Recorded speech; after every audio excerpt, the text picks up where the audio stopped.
Hi, and welcome back to Ordinary Morgans. Today, my family took a field trip to OMSI Museum in Portland with our homeschool co-op.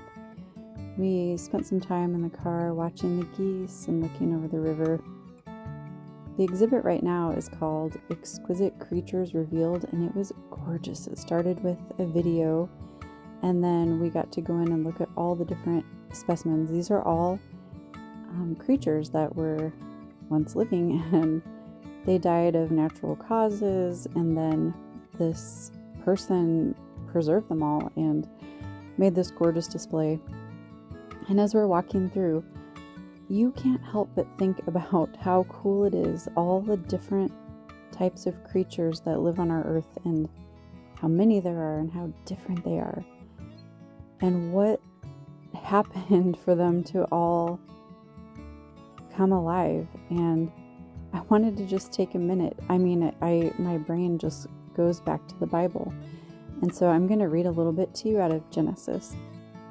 Genesis 1:20 through 25 says, "And God said, let the waters swarm with swarms of living creatures, and let the birds fly above the earth across the expanse of the heavens. So God created the great sea creatures and every living creature that moves, with which the waters swarm, according to their kinds, and every winged bird according to its kind. And God saw that it was good. And God blessed them, saying, Be fruitful and multiply, and fill the waters and the seas, and let birds multiply on the earth. And there was evening, and there was morning the fifth day. And God said, Let the earth bring forth living creatures according to their kinds, livestock and creeping things and beasts of the earth according to their kinds. And it was so. And God made the beasts of the earth according to their kinds, and the livestock according to their kinds, and everything that creeps on the ground according to its kind. And God saw that it was good." I kept coming back to these verses over and over in my mind, just in awe of the creatures that roam the earth that we'll never see except under circumstances like this. My kids had a blast at this exhibit. One interesting thing is that we had to travel over the river from where we live over to Portland to go, and definitely, even though I live in a super liberal area, Portland is definitely more so. We had an experience, I guess you could call it, at the snack bar. We went to get some popcorn and some drinks, and my oldest daughter was holding a Gatorade under her arm, kind of tucked in her jacket, and I said, "Oh, put that on the counter and show it to him so that he can ring us up and we can make sure to pay for it." And I looked, and he was very animatedly agitated, and he puts his hands together and slightly bows in this very high-stressed way and says to me, "Respectfully, do not call me a he." And then he goes to make my coffee, and I was in the middle of paying, and I had two kids talking to me, and that's the first time I've ever been corrected about someone's identity in that way, and I didn't want to cause anything in front of my kids. So we paid, and we went and sat down, and my daughters had some questions. So, that was interesting. Being in Portland is a lot different than where I live. And God made us in His image. Again, I think about the Bible, back to Genesis. Verses 26 to 27 say, "Then God said, Let us make man in our image, after our likeness, and let them have dominion over the fish of the sea, and over the birds of the heavens, and over the livestock, and over all the earth, and over every creeping thing that creeps upon the earth. So God created man in His own image. In the image of God He created him. Male and female He created them."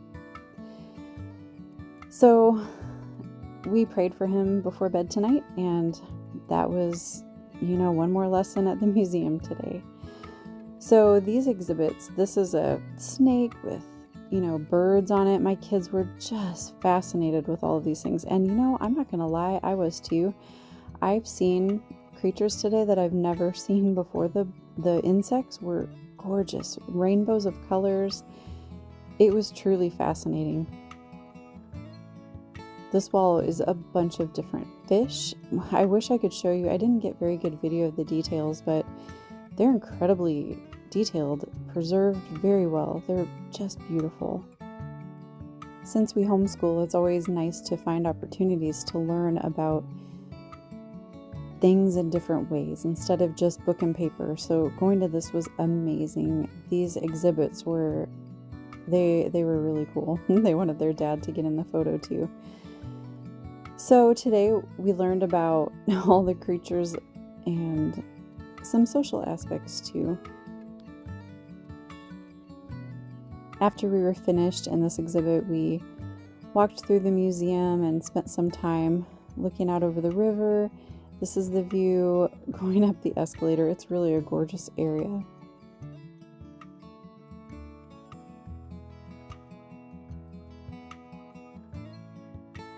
My kids love everything to do with dinosaurs, bones. They think they're just very cool.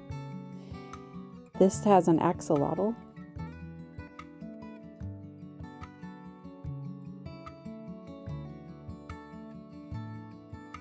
My kids wanted me to try one more time to see if I could get the axolotl with the little, I don't know what they're called, the little fins up around his head, but oh, he just wanted to smile at me. It was so cute. This was a microscope that they got to play with and zoom in on different specimens that they had prepared for the kids.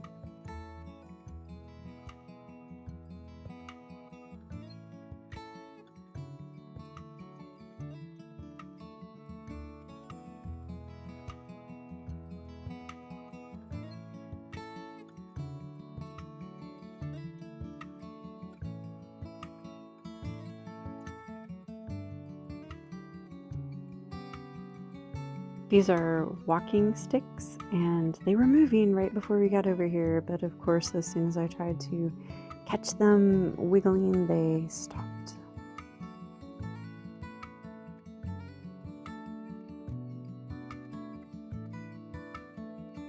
And they really liked these hissing cockroaches. I don't know about those.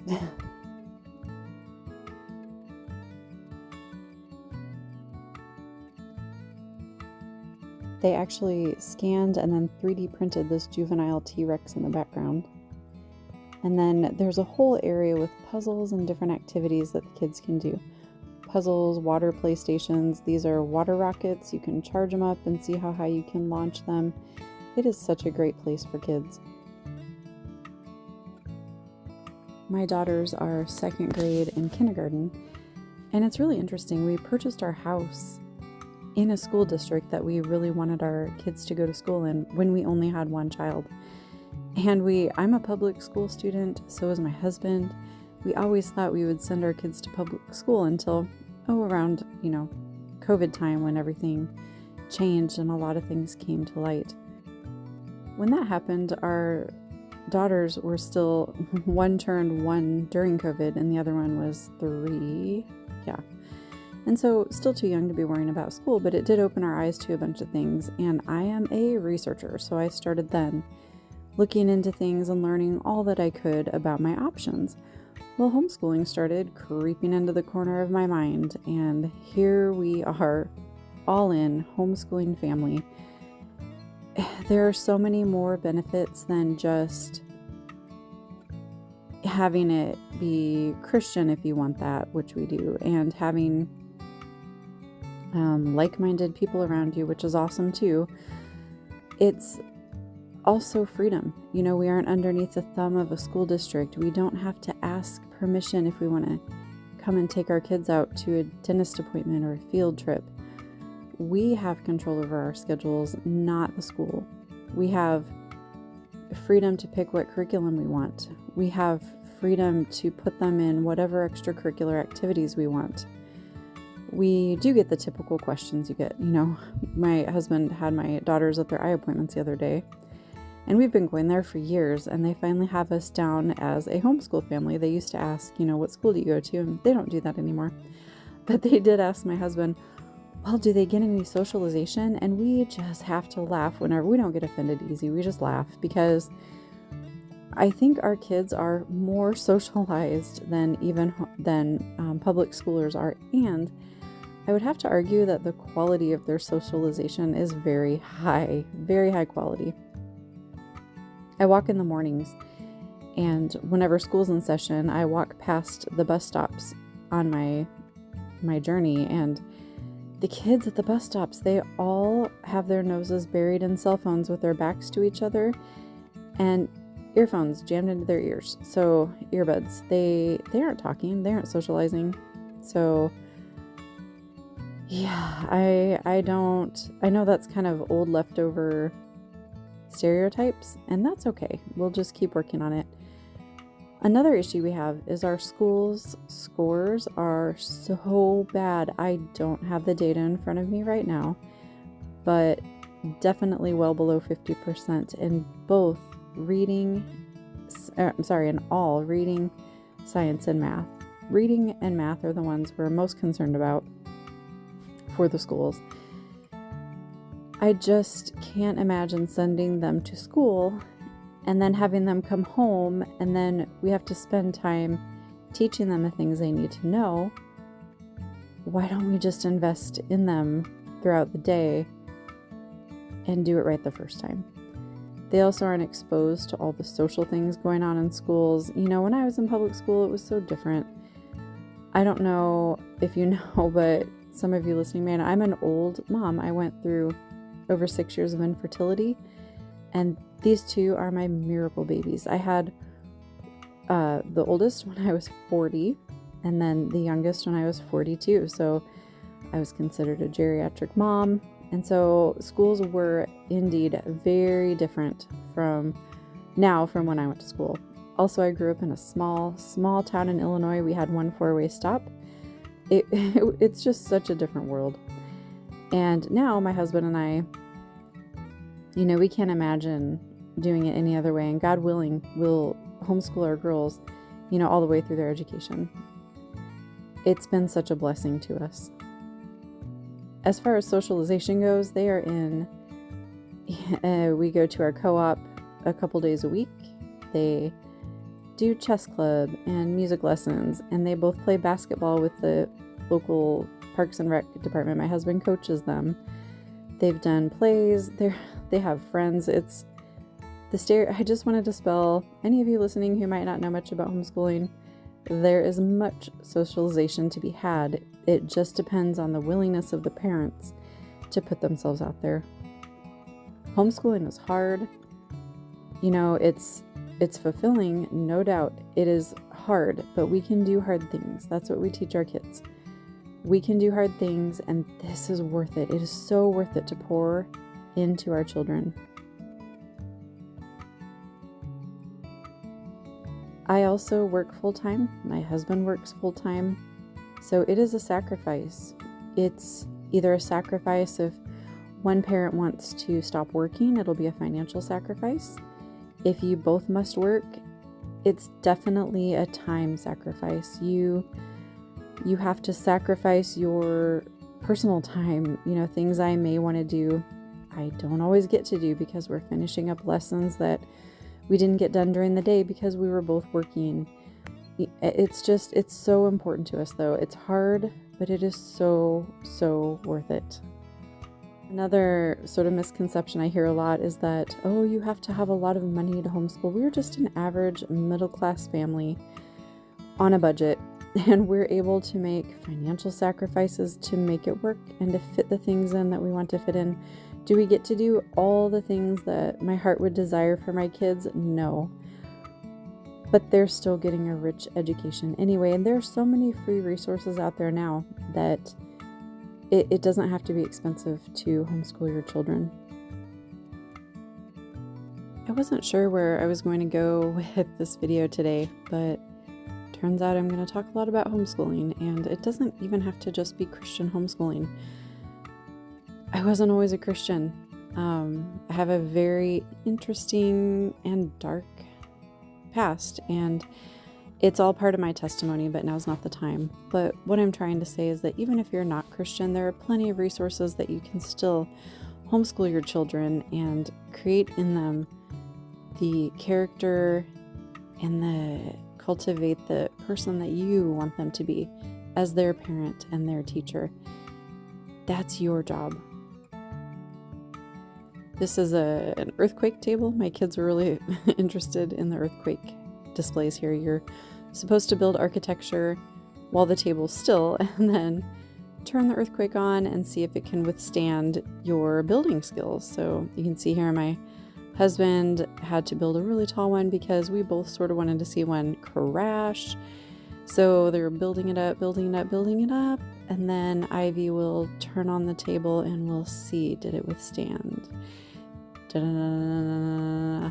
Drum roll, no, it did not. But it was fun. They have a bunch of water play stations. You can build little sailboats and learn how the wind pushes sailboats through the water. My kids could have played here for the entire day. Actually, we almost did. It felt like it. It was a long day. I would say another point about homeschooling that I really want to share is that it's not as perfect as it looks on YouTube. I watched so many videos and bought these planners and these stickers, and I had it a certain way in my mind of the way it would look whenever I started homeschooling, and it doesn't look like that most days. I love office supplies and I love planners, but the way I was trying to do it was very magazine-ish and beautiful and perfect, and that's just not the style that we homeschool in.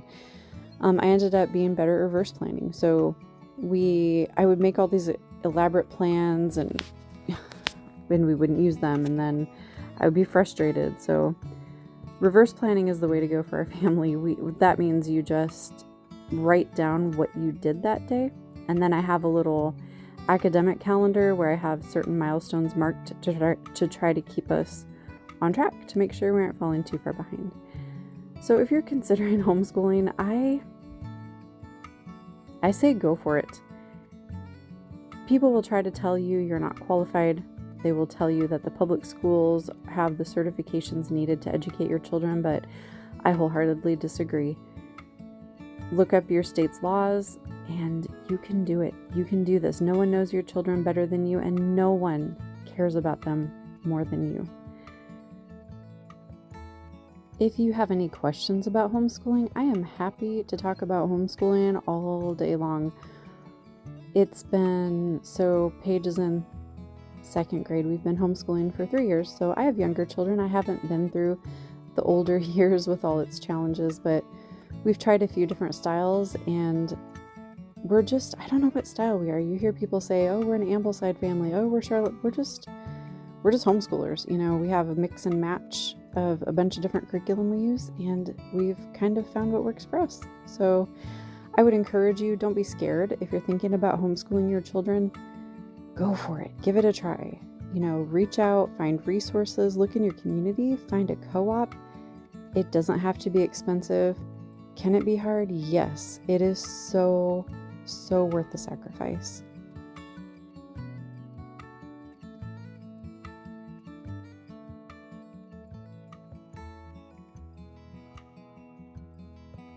My kids always love to see the cranes whenever we're out and about at the different construction sites, and now she got to try to operate one. She had a blast with this display.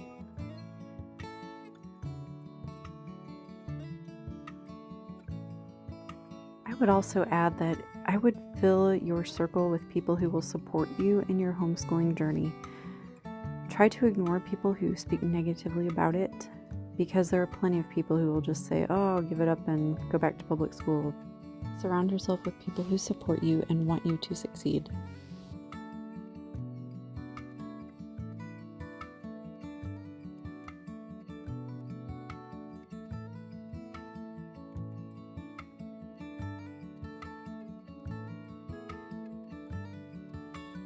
As we're heading home after the museum visit, we got to see the submarine that you can go inside, which we didn't do today.